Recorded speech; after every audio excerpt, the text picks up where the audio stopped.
গতকাল ফ্লুমিনেন্স চেলসির কাছে হারছে এবং পিএসজির কাছে রিয়াল মাদ্রিদ 4-0 গোলে হারছে। বাট আমার এতে কোনো দুঃখ নাই, কারণ 40 বছরের একটা প্লেয়ার থিয়াগো সিলভা, ইভেন ফ্লুমিনেন্সের প্রায় প্রত্যেকটা প্লেয়ারই অনেক বয়স্ক। তাদের গোলকিপারের বয়স প্রায় 44 বছর। আমি গোলকিপার সবার কথা বাদ দিয়ে আমি থিয়াগো সিলভার কথায় আসি। আর 40 বছর বয়সে একটা ডিফেন্ডার থেকে এই ধরনের পারফরমেন্স কেউ আশা করে না, বাট সে স্টিল করে যাইতেছে। সে টপ ডিফেন্ডারের মধ্যে একটা। ইভেন সে চেলসি হয়েও অনেক কিছু করছে। চেলসি হয়ে চ্যাম্পিয়ন্স লিগ দিচ্ছে, ক্লাব ওয়ার্ল্ড কাপও দিচ্ছে। মানে 40 বছর বয়স, তার মনেই হইতেছে না। বডি ফিটনেসও অনেক ঠিক আছে। ইভেন হয়তো বা জাতীয় দলে চান্সও পাইতে পারে এরপরের ম্যাচগুলোতে। তো প্রত্যেকটা প্লেয়ার যদি বলা যায়, প্রত্যেকটা ওখানে গ্যালারিতে বসে থাকা প্রত্যেকটা প্লেয়ারই থিয়াগো সিলভাকে এনজয় করছে। কি মানে কোন লেভেলের ডিফেন্স সে করছে সেদিনকে তুমি ম্যাচটা না দেখলে বুঝতে পারবে না। ইভেন ওই চেলসি বনাম ফ্লুমিনেন্সের ম্যাচটা না, তার আগের ম্যাচটাগুলোতেও থিয়াগো সিলভা একই রকম পারফরমেন্স করছে। তো big respect for Thiago Silva ভাই, এটা আপনাকে স্বীকার করতে হবে। দেন ফ্লুমিনেন্সের 2টা গোলে হারছে এবং 2টা গোলই করছে জও পেড্রো, ফ্লুমিনেন্সের সাবেক প্লেয়ার, নতুন জয়েন করছে চেলসিতে।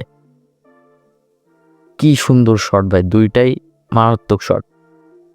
একটা ডি বক্সের বাইরে থেকে, একটা ডি বক্সের হালকা ভিতর থেকে, বাট চোখ ধাঁধানো 2টা গোল করছে।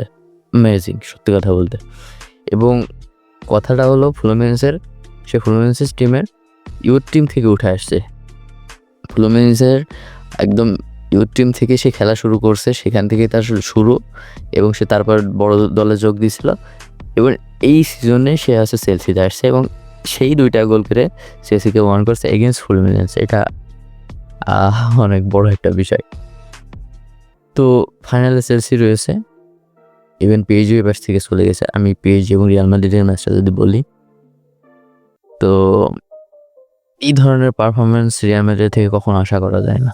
মানে এতটা বাজে খেলা, মানে কি বলবো, ইন্টার মায়ামি পিএসজির এগেনস্টে 4-0 হারছে সেদিনকে। তো রিয়াল মাদ্রিদ সেখানে মানে আমার মনে হচ্ছে ইন্টার মায়ামি অনেক ভালো খেলছে রিয়াল মাদ্রিদের থেকে, এটা আপনাকে মানতে হবে। রিয়াল মাদ্রিদের ডিফেন্স ভাগটা এতটা দুর্বল যে তারা সাইন করছে, অনেকগুলো প্লেয়ার সাইন করেছে ডিফেন্সের জন্য, যেমন ট্রেন্ট আলেকজান্ডার-আর্নল্ড আর একটা নতুন প্লেয়ার স্পেনের। বাট ওইখান থেকে ইনজুরি ছিল একজন, ট্রেন্ট আলেকজান্ডার-আর্নল্ড, আর একজন হচ্ছে কার্ড খাইছিল আগের ম্যাচে, যার কারণে খেলতে পারেনি। মানে এই 2 জনের জন্য কতটা ভোগান্তি পোহাইতেছে। 4-0 গোলে হারছে শুধুমাত্র 2টা প্লেয়ারের জন্য। আর এটা মানতে হবে যে জাভি আলোনসোর ট্যাকটিক্স একবারে একসাথে, সে কি একবারে পুরানো প্লেয়ার এবং নতুন প্লেয়ার যদি একসাথে রেখে খেলাইতো ভালো হতো। বাট তার টিমে দেখেন প্রত্যেকটা প্লেয়ার ভাই ইয়ং প্লেয়ার, নতুন প্লেয়ার। তারা আগের সিজনের যে প্লেয়ারগুলো আছে, যেমন রদ্রিগো, কামাভিঙ্গা, আরও বড় বড় যারা প্লেয়ার ছিল, তাদের রেখে তাদের পরে নামাইতেছে। ফার্স্ট স্টার্ট করছে তরুণ প্লেয়ার দিয়ে। অবশ্য এটা তার সুবিধার্থে, কারণ শেষ আছে এখন থেকে শুরু করতে। বাট ক্লাব ওয়ার্ল্ড কাপের সেমিফাইনাল ম্যাচে এটা তার উচিত হয় না আমার মনে হয়। ইভেন সেও বলছে যে হ্যাঁ, এরপর থেকে ফরমেশন চেঞ্জ করবে। আশা করা যায় এরপর থেকে আর রিয়াল মাদ্রিদকে আমরা ভালোভাবে দেখতে পাবো, কারণ যে আগের ম্যাচগুলোতে দেখছি অনেক ভালো পারফরমেন্স ছিল প্রত্যেকটা প্লেয়ারের। বাট ডিফেন্ডারের কি বলবো, পিএসজির এগেইনস্টে ডিফেন্ডারের যে ম্যাচ ছিল, রুডিগার কীভাবে মানে সে একটা ভালো ডিফেন্ডার। ইভেন 23-24 সিজনের বেস্ট ডিফেন্ডারের মধ্যে সে একজন। তার কাছ থেকে এই ধরনের ভুল কীভাবে ভাই? রাউল আসেনসিও, সেও একটা ভালো ডিফেন্ডার ছিল, বাট কালকে সবাই শুধু ভুল করছে। তাদের রেটিংটা তুমি দেখো, কোন ধরনের রেটিং এটা তাদের, মানে খেলাটা তোরা করছে আমার মনে হয় না। ফেদিরিকে ভালভার্দেও একই অবস্থা। ইভেন কতগুলো সেভ দিবে, সাধ্যমতো সে চেষ্টা করছে ভাই, অনেকগুলো সেভ দিছে, না হলে হয়তো বা আরও কয়টা গোল খাইতো, এটা সত্য কথা। আর চান্স ক্রিয়েট প্রথমার্ধের দিকে তুমি প্রথম 5 মিনিট, প্রথমার্ধ ভুল, প্রথম 5 মিনিটে তুমি কিছু শট দেখছো রিয়াল মাদ্রিদের। পিএসজি তো অল টাইম তারা শট ক্রিয়েট করছে, চান্স ক্রিয়েট করছে। ও তারপরে তুমি কখনো দেখো নাই। আর যেগুলো শটই করছে শর্ট রান মানে টার্গেটেই ছিল, বাট ওই ধরনের মারাত্মক শট তারা করতে পারে না এমবাপ্পে কিংবা ভিনির কথা ভাই কালকে বাদ দাও। ভিনি অন্য মানে কী ধরনের খেলা করছে আমি জানি না, ভিনি আউট অফ ফর্মে আবার চলে গেছে কিনা। আর রদ্রিগোর বিষয়টা হচ্ছে রদ্রিগো কনফার্ম করে দিছে যে হ্যাঁ সে এই সিজনে এখান থেকে বেরিয়ে যাবে রিয়াল মাদ্রিদ থেকে। ইভেন জাভি আলোনসোরা তাকে চায় না। আর অবশ্যই রদ্রিগো একটা ট্যালেন্টেড প্লেয়ার, এটা আপনাকে মাথায় রাখতে হবে। তাকে বাদ দিয়ে স্কোয়াডে নাই। কয় মিনিট সময় পাইছে প্রথমার্ধে? 5টা ম্যাচে মনে হয় 15 মিনিট, 25 মিনিট টাইম পাচ্ছে 5টা ম্যাচে। ইভেন 2টা ম্যাচে সে নামে নাই, তাকে নামানো হয় নাই। তো এখান থেকে বোঝা যাচ্ছে কোচ এবং রদ্রিগোর ভিতর কোনো একটা খেলা হতে কিংবা বাইরেতেও হয়তো সম্পর্ক নষ্ট আছে, কিংবা রদ্রিগো জাভি আলোনসোর প্ল্যানে নেই। এবং রদ্রিগো এটা কনফার্ম করেছে সে রিয়াল মাদ্রিদ ছাড়তেছে এই সিজনে। তো এটা রিয়াল মাদ্রিদ ফ্যানদের জন্য অনেক দুঃখের একটা বিষয়।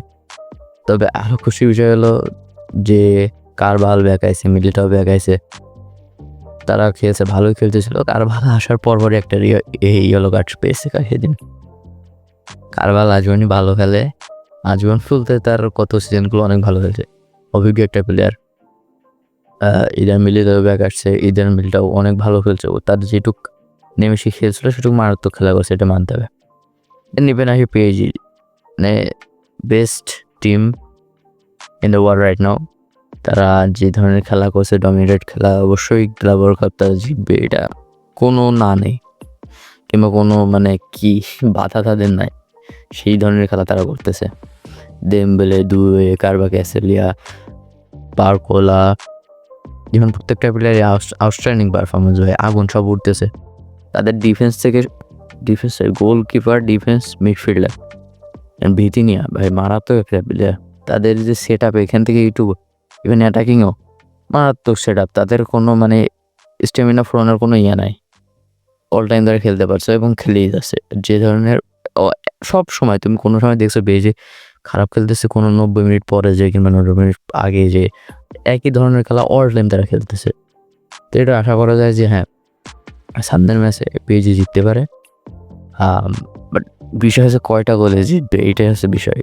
ইভেন চেলসি অনেক পারফরমেন্স এবার অনেক ভালো খেলছে। চেলসি তাদের আগের সিজনের যে অবস্থা ছিল সেখান থেকে তারা মোটামুটি ভালো পজিশনে আছে এখন প্রিমিয়ার লিগে।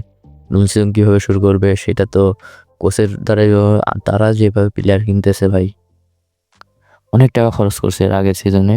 এবার থেকে হয়তো সচেতন হয়ে এই ধরনের ভালো প্লেয়ারের উপর ইনভেস্ট করলে হয়তো চেলসি আবার আগের রূপে ফিরে আসতে পারে।